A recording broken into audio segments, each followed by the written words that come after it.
Всім привіт! Мене звати Альона і ви на каналі Квітканута. Сьогоднішнє відео я хочу присвятити обрізці мітловидної гортензії, коли її обрізати і навіщо це взагалі потрібно.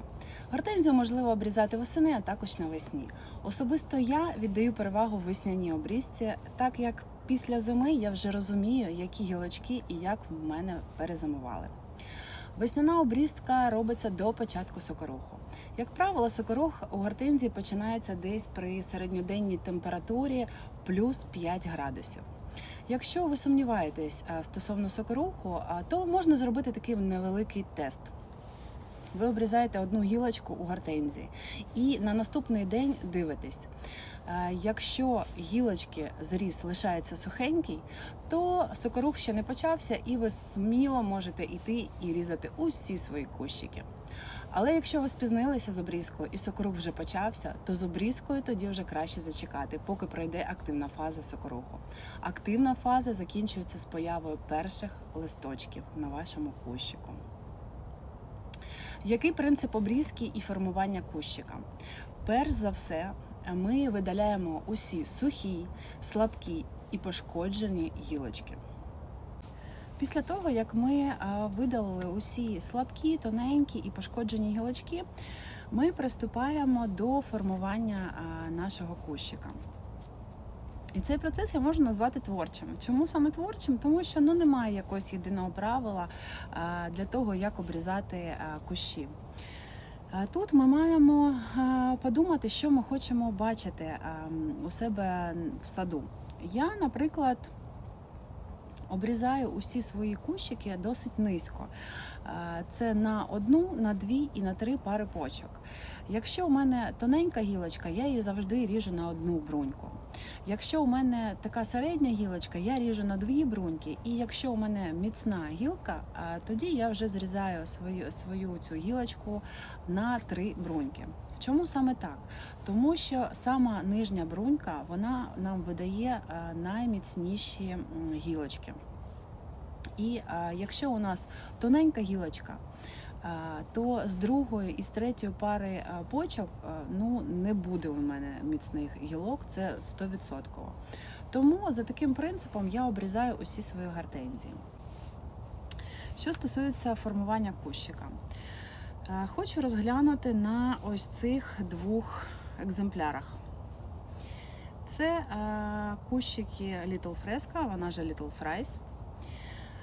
Наприклад, ось цей кущик. Він мені прийшов минулого року у горщику П9. Це була одна тоненька така гілочка, яку я обрізала на одну пару почок. І із цієї пари почок виросло дві гілочки, потім рослинка видала мені ще одну. І тому цього року у мене вже є три гілочки, які я обрізала за принципом.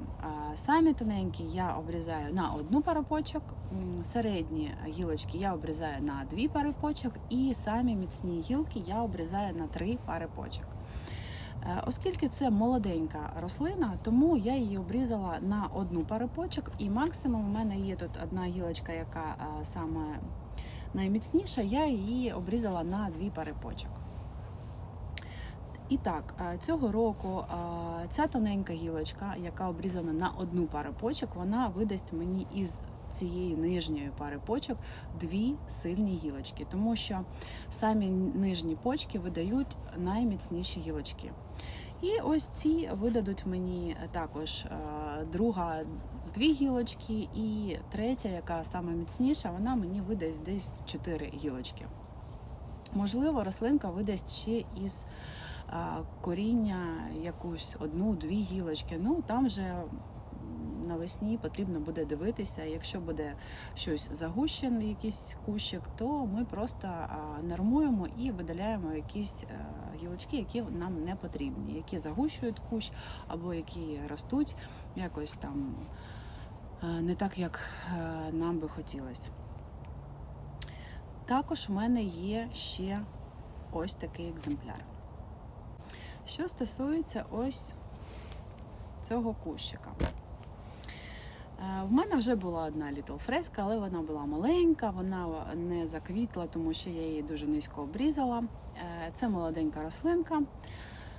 Але мені дуже хотілося мати такий класний, красивий кущик, і я купилась на рекламу одного дуже відомого інтернет-магазину.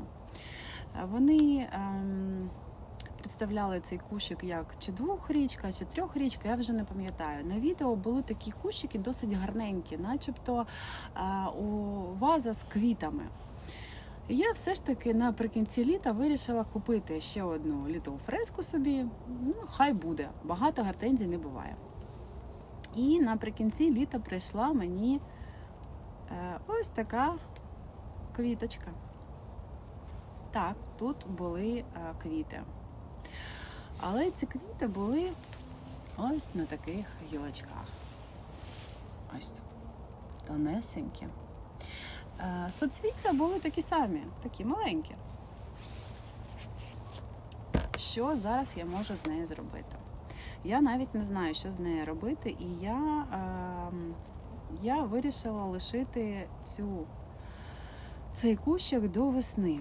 Я хочу подивитися, які бруньки прокинуться і що вона мені видасть. І тільки після того, коли я побачу,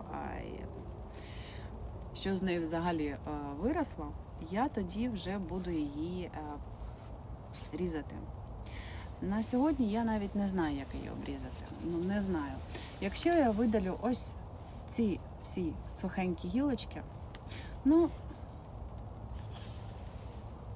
тут із кожної пари почок пішли ось такі тоненькі гілочки. Ось такі тоненькі. Тонесенькі. Якщо я їх обріжу, в мене немає гарантії, що от із цього місця виросте ще одна гілочка. Якби у мене не було тут цих гілочок, тоненьких, обломаних, маленьких, я би ось цю гортензію обрізала на одну пару почок. На зараз я не можу цього зробити. Я не можу цього зробити, тому що із кожної пари почок у мене є ось така сухенька, тоненька ниточка. Її навіть не видно. Не видно? Ні. Ниточка. Тому я її лишаю до весни. І тоді я вже буду дивитися, як виправляти ось таку обрізку. Що хочу я вам порадити? Перед тим, як обрізати свої кущі, ви подумайте, який кущ у вас вийде після вашої обрізки. І не потрібно шкодувати обрізати свої кущі, тому що гортензія росте дуже швидко. І коли інколи ми обрізаємо так шкодуючи, хочемо отримати відразу якийсь дуже пухнастий такий кущик, у нас на наступний рік виникає ось така проблема. На прикладі ось цього кущика, який був у П9, маленький, тоненький, гілочки цього року ось такі. І ось цей саджанець, якому 2 чи 3 роки, я просто не пам'ятаю. Гілочки у нього ось такі. Ось вам для порівняння. Ниточка. Тому не шкодуйте, ріжте і отримуйте гарні кущики. Тому, друзі, не шкодуйте різати свої гортензії. Гортензії ростуть дуже швидко. І коли ми зрізаємо правильно свій кущик, ми на наступний рік можемо побачити насправді гарний кущ з міцними гілочками і гарними шапочками. А коли ми інколи шкодуємо обрізати гортензію і лишаємо її, зрізаємо її дуже високо, ми отримаємо ось такий от результат. Якщо вам сподобалось моє відео, ставте лайк і підписуйтесь. Якщо у вас є якісь питання, я з радістю вам відповім на них. Пишіть свої запитання у коментарях або мені на пошту. І зараз покажу вам трошечки свого ведмедика. Парні, можна, іди сюди. Сидіть. Це наш песик-дурбесик, який зжер усі наші кущі. Зайка. Давай, зайка. Зайка. Жди. Жді.